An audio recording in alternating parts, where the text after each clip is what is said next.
Hi guys. Can't say that I'm doing great physically. I feel very exhausted still.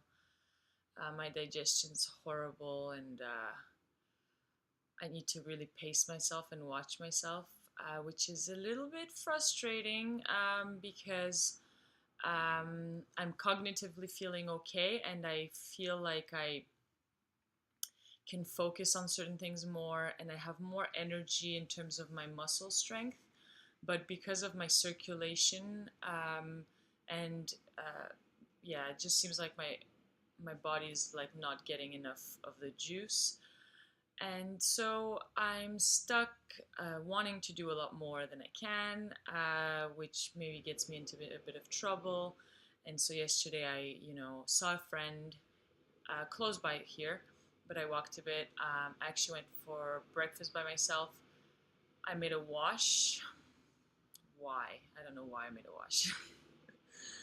And I made some food for myself as well. And then, yeah, by the time Jan came home, I was just exhausted, and I was saying, ugh, I was sad, and I was feeling like I miss having a life because it just, it's hard to find, all the things that I mentioned were enough to get me to just essentially have to lie on the couch and barely move because I just get really, really dizzy when I move. Um, and things hurt more, and just like shooting pains everywhere, and it's just it's frustrating. It's pretty frustrating. And I wanted to explain maybe another way to explain what it feels like to have Lyme disease or to have a chronic illness that resembles Lyme disease. And because it's obviously not the only kind of infection and the only kind of autoimmune problems that there are. So essentially, you can think about it this way: you feel like you've drank way too much the night before, and you wake up. Then you're forced to run a marathon, um, all the while having the flu and going through the worst breakup of your life, let's say. Something like that. I'm not sure about the breakup part, but that was just to say that there's also like um, a lot of mental aspects to it, and things that feelings that you don't have control over. And this is something that's common to a lot of people with Lyme disease. That's constantly that kind of effect. So just imagine like how horrible you feel in those states. Oh yeah, and I forgot to say you also have the stomach flu. That's an important one. And so it's like a constant state of that. And so there's varying degrees.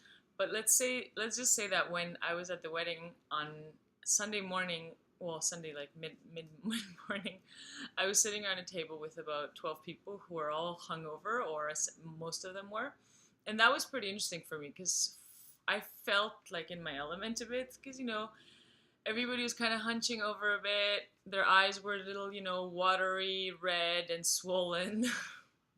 They weren't talking too loud. They weren't laughing too loud. They were speaking slowly. Their IQ seemed to be a little lower. So that was enjoyable a bit for me. And but yeah, so it's a lot of that. And so on Monday I had a pretty terrible migraine, and I would rate it at like a 90. I even Jan offered twice on Monday to come home early, and by 3 I actually asked him to, because I just got to a point where even running myself a bath or making any sort of food would just make my state worse. So he did come because he's just a darling, and I felt actually better after the bath and all that, and that he was able to help me with. But yeah, but now if I think about the migraine, it's still there. Now I would say that it's about at a 75%, and so it's no longer like my number one symptom. But 75 is still pretty bad. And so it's that kind of multi-systemic thing where it's just everything's related. Another thing um, that's like difficult and that I'm finding very annoying is that my hands I've been in quite a bit of pain, as I mentioned, from the neurological pain, and also the muscles. As everything's related. So the muscles if they're tight here, they're tight here, and they're tight here, and they're tight everywhere. And so I can't really type.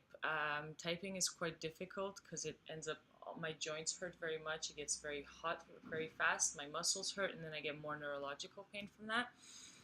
So it's pretty annoying. So I've been forced to be showing my face, even though I wish that I could write, because it's cognitively I feel like I'm capable of doing that, and it's a lot more organized to be able to write a text and to get more points across in a more um, yeah, and I don't know, in a more intelligent fashion or something, because I feel like I ramble a little bit here and I lose myself a bit. But I still think it's important to keep chronicling. So hopefully I'll be able to delve into more